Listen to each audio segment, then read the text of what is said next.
अच्छा सुनो, सब्सक्राइब करते वक्त ना घंटी बजा देना ताकि जब मैं ऑनलाइन आऊँ तो तुम्हारे फोन की भी नमस्कार दोस्तों, आप सभी का स्वागत है हमारे YouTube चैनल पर। तो आज हम इस वीडियो में बात करेंगे 16 दिसंबर 2024 और 15 दिसंबर 2024 सुबह से लेकर रात तक की बड़ी अपडेट्स को हम इस वीडियो में कवर करेंगे। जी हाँ दोस्तों, एक बार पहले हम लोग ऑफिशियल वेबसाइट पर आ जाएं, देखते हैं यहाँ पर क्या चल रहा है। पहले परीक्षा नियामक प्राधिकारी उत्तर प्रदेश प्रयागराज, सारा एडमिशन हमारा यहीं से होना है। काफी बच्चों के मन में एक सवाल होता है कि सर हमारे यहाँ कॉलेज है, वहां से एडमिशन ले लें। नहीं, तो ये सारा काम पीएनपी को करना है। यहाँ पर देखिए कौन कौन सा प्रोसेस बाकी है। अभी आप लोग अपना चॉइस फिल करेंगे, सीट अलॉटमेंट का रिजल्ट देखेंगे, अभी आपको रैंक अपनी देखनी है। सिर्फ अभी आपने रजिस्ट्रेशन का ये प्रोसेस कंप्लीट किया है, कितनी सीट्स खाली हैं, कितनी सीट अलॉट हो चुकी है, वैकेंट है, ये अभी सिर्फ आपने एक प्रोसेस किया है। काफ़ी काम बाकी रह गए हैं। यहाँ पर जो भी लास्ट डेट थी सबमिट कंप्लीट रजिस्ट्रेशन या प्रिंट एप्लीकेशन 25 अक्टूबर 2024, ठीक है। इसके बाद से अभी तक कोई भी आधिकारिक तौर पर जानकारी पीएनपी की तरफ से नहीं आ रही है कि ये क्यों आगे का प्रोसेस नहीं कर रहे हैं। आप लोग को थोड़ी सी जानकारी मिली कि मामला कोर्ट में फंसा है, इस वजह से जो आपकी क्लासेस 12 दिसंबर से स्टार्ट होनी थी वो नहीं की जा सकी है, ठीक है। तो सारी चीज़ें आपने देख ली। अब चलिए एक बार हम लोग वीडियो में अपने वापस आते हैं, ठीक है। तो आप लोग भी कहते हैं सर आप सिर्फ कमेंट पढ़ते हैं, तो चलिए ठीक है, आज इस वीडियो में कुछ कमेंट नहीं रखे जाएंगे और सीधे मुद्दे पर बात होगी। पहला मुद्दा होगा आपका स्टेट रैंक का, ठीक है। स्टेट रैंक ही आपका एक तरीके का क्या रहता है, रिजल्ट रहता है। जैसे आप बीएड में एंट्रेंस एग्जाम देते हैं, उसका एक रिजल्ट आता है, तो स्टेट रैंक में भी रिजल्ट आएगा और आपको अपने रैंक का पता चलेगा कि आपकी रैंक कितनी आ रही है, ठीक है। कोई भी आप एग्जाम देते हैं ना, उसमें रिजल्ट डाउनलोड करते हैं तो आपको रैंक पता चलता है कि हमारी रैंक भैया 1 लाख आई है, 1 हजार आई है, कुछ भी आ सकती है ना, ऐसा आ सकती है, 1 हजार भी आ सकती है, ठीक है, 1 लाख भी आ सकती है। उसके बाद दोस्तों दूसरा प्रोसेस होता है काउंसलिंग का, ठीक है। काउंसलिंग में भी यही सारी बातें क्लियर होती हैं कि आपकी काउंसलिंग फर्स्ट राउंड में होगी, सेकंड में होगी, थर्ड में होगी या फोर्थ में होगी, ठीक है, जब भी होगी। ये सारी बातें जानते हैं आप लोग। तो अब दोस्तों स्टेट रैंक क्यों नहीं आ पा रही है, इसका रीजन था 12वीं वर्सेस ग्रेजुएशन का मामला कोर्ट में चल रहा है। 12वीं पास छात्रों का कहना ये था, जो बच्चे 12वीं पास कर लिए उनका कहना ये था कि 12वीं पास एडमिशन होना चाहिए, और जो बच्चे ग्रेजुएशन पास हो चुके हैं तो पीएनपी उनके साथ है कि हर बार हम ग्रेजुएट बच्चों को ही एडमिशन देते हैं डीएलएड में, तो इस बार भी हम यही करने वाले हैं। लेकिन आपको पता ही कि भैया जो बच्चे 12वीं पास है वो सिंगल बेंच से जीत भी चुके हैं, कोर्ट उनके साथ एक तरीके से आप ये कह सकते हैं। लेकिन आपको बता दें सिंगल बेंच के फैसले बहुत बार बदल जाते हैं, बहुत बार बदलते हुए हमने देखा है। सबसे बड़ा मुद्दा था 69,000 शिक्षक भर्ती में, वहां पर पासिंग मार्क रखी गई थी 40 और 45%, और दूसरी तरफ रखी गई थी 60 और 65, ये सरकार ने करवाया था, ठीक है। सिंगल बेंच से भैया ये बच्चे जीतते हैं, भैया एकदम खुशी की लहर थी। डबल बेंच में गया मामला, डबल बेंच, ठीक है, यहाँ पर भी ये 60-65 जीत गया, सुप्रीम कोर्ट में 60-65 जीत गया, सिंगल बेंच का फैसला खत्म, ठीक है। तो अभी जो बच्चे 12वीं पास हैं, अब दिक्कत पता क्या आने वाली, जब ये कोर्ट का फैसला बदल जाता है ना तो बच्चों का बड़ा नुकसान होता है। आपको क्या लग रहा है, अब मान लीजिए 12वीं पास छात्र भैया इंतजार में बैठेंगे, चलो ठीक है कोर्ट का फैसला हमारे पक्ष में, हम कहीं और एडमिशन नहीं लेते, सिर्फ डीएलएड करेंगे, ठीक है ना। तो वो बीए कर रहे हैं ना, तो कुछ भी कर रहे हैं, बीटेक कर रहे हैं, बीएससी कर रहे हैं, कुछ नहीं कर रहे हैं, बैठे हैं डीएलएड के भरोसे। अब जो बच्चे ग्रेजुएट हो चुके हैं वो भी बैठे हैं, वो भी पीजी में नहीं जा रहे हैं, पोस्ट ग्रेजुएशन की तरफ कि एमए कुछ और कर लें, एमटेक कर लें, कुछ कर रहे हैं, वो नहीं कर रहे हैं, एमएससी नहीं कर रहे हैं, इसीलिए कि चलो ठीक है आने तो, हम तो जीते ही हैं। तो ये सारी दोस्तों बातें हैं जिस वजह से लेट लतीफ़ी होती है, बच्चों का बहुत ही तगड़ा लॉस होता है, ठीक है। नुकसान सिर्फ बच्चों का ही होगा, चाहे वो 12वीं पास के बच्चे हों, चाहे वो ग्रेजुएशन पास के हों, ठीक है। ग्रेजुएशन पास के बच्चों का एक ही कमेंट तो आया इतने दिन जो हमने पढ़ा, ये देखा कि सर हम डीएलएड के चक्कर में हमने कहीं और एडमिशन नहीं लिया। क्यों नहीं लिया, देखिए डीएलएड की जो समय सारणी जारी होती है वो 12 सितंबर को आपको दिखती है, विज्ञापन मिलता है, 18 सितंबर से ऑनलाइन आवेदन शुरू होता है, और इसी में लिखा था कि 12 दिसंबर से आपकी क्लास होगी।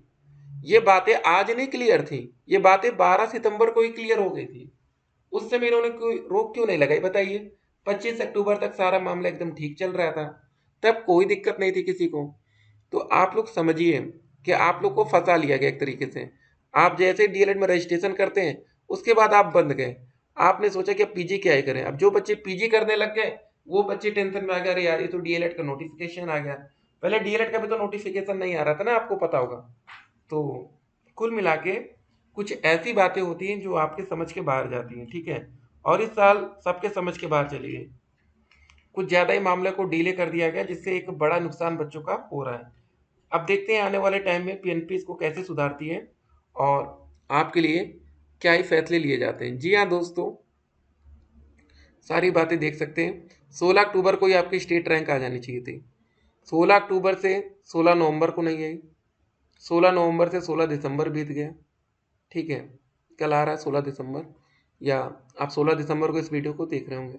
2 महीना बिल्कुल क्लियर हो रहा है, यहाँ पर स्टेट रैंक आपको देखने को नहीं मिल पाई, ठीक है। तो होता है, एक लिमिट तक ही सब्र करना अच्छा होता है, ठीक है। तो अभी आप लोग कितना ज़्यादा लेट हो चुके हैं, बस ये आपको समझना है। अगर सब कुछ सही रहता तो 12 दिसंबर को आपकी पहली क्लास होती, 13 को दूसरी होती, 14 को तीसरी होती, 15 को चौथी होती, 16 को पाँचवीं होती, ठीक है। ये आपका क्लासेस का क्रम चल रहा होता। तो अभी आप लोग एकदम मत परेशान हो जाएगा, हाइपर मत हो जाएगा कि यार ज़्यादा ही टाइम मेरा खराब चला गया, ऐसा नहीं है अभी, ठीक है। 5 दिन डिले चल रहे हैं, ठीक है। पीएनपी इसको मैनेज करने की पूरी कोशिश करेगी। आपसे ज़्यादा प्राइवेट कॉलेज चाहते हैं कि काम जल्दी हो, ठीक है ना। उनका कितना नुकसान हो रहा होगा, एक बच्चे पर 41,000 फीस है उनको 1 साल की, या एक बच्चे पर भैया 2 साल की फीस मान लीजिए, टोटल है एक बच्चे पर 82,000। उसके बाद प्रैक्टिकल ये सारी चीज़ें छोड़ दीजिए अलग, तो 1 लाख मोटा मोटा मानिए, 100 बच्चों का फीस होता है वहाँ पर 1 करोड़ रुपए, ठीक है।